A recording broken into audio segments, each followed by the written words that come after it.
We are at Dale Herigstad. You worked in Hollywood. Why did you go back to London? I moved to London because we were starting, our company was starting an office there to accommodate work we'd already been doing. I mean, for a while I was commuting, worked with BBC, with ITV and some other players from Los Angeles. So it was just, it was time to settle down over there and do some work right in the area. So we opened an office. What's the best way to describe you? Are you a creative director, motion picture director? Are you an interaction designer? It's more of a creative director in interaction design. Well, often I describe it. There are two kind of people who work in the digital world. I mean, who I kind of overlap. One of them is on the creative side, so creative design, but the other one is what's called user experience. I really do that as well. So a lot of what I contribute is kind of a combination of those two things together. So what is the experience being an interaction designer working on movies? About the last 30 years. One of the first, I started years ago with movies doing work for maybe opening titles, because I'm a motion graphics guy. So, but we've also done some of the graphic stuff that you see on screens in a movie. I mean, we work like real CGI.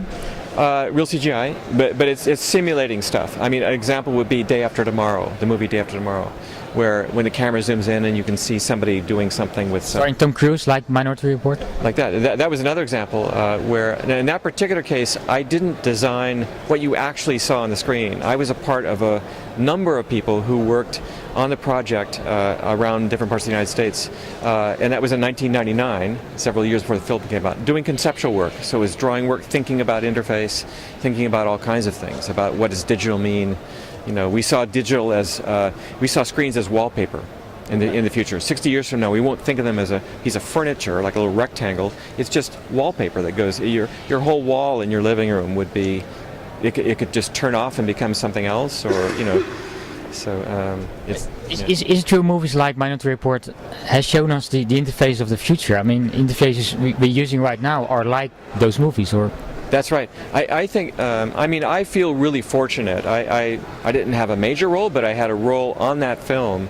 And what I was able to experience is, like any film, when you work on it, you don't know if the film's going to be a hit or a flop. You really don't know that.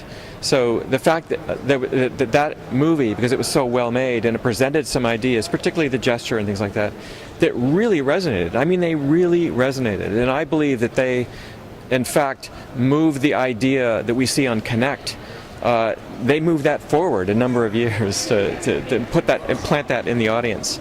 So I look at movies as a great opportunity to propose new ideas like that, because sometimes they can actually make things happen.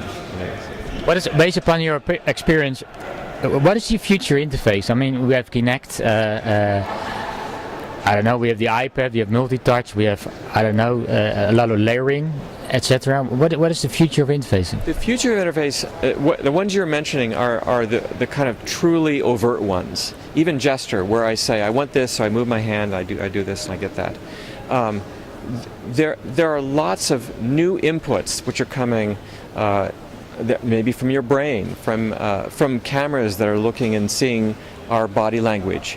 So there's input that we can give, without even knowing we're giving it. So that stuff can help make systems smarter. There are all sorts of privacy issues around that as well to balance against that, but that will be worked out. But that's a new kind of input that doesn't even, you don't see it. There's no interface up there on the screen. Is it what you describe as interaction space?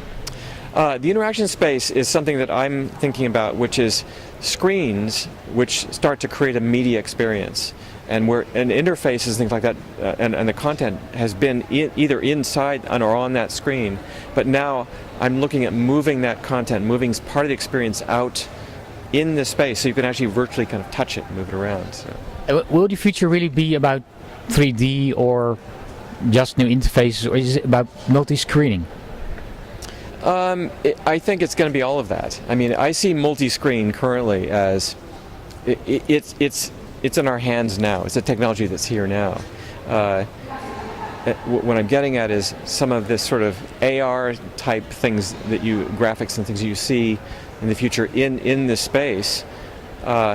It's probably the same kind of content that I could have gotten on a tablet device like an iPad, but rather than have to look at two different gaze points like this, I can put that same content, pull it up and interact with it in the space there, which is right there next and around and kind of in that space of the TV. Would this way of using interfaces improve the value of content? Let's see. I'm not sure. It can improve the experience of content.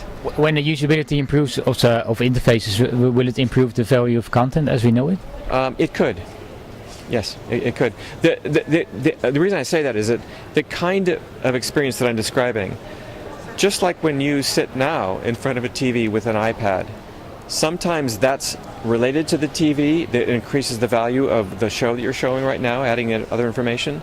Sometimes it's completely unrelated. It's just adding to another broader experience of multiple things that you want to do at the same time. So, final question: is it true when you grow up you want to work with Industrial Light and Magic? Oh, yeah. I mean, I would always like to work with them. Yeah. I mean, you're naming ILM is a really great company. There are a number of great companies out there, and I've worked with some of them. So I really do. I do like working with creative companies. I do. Thank you, Dale. Thanks.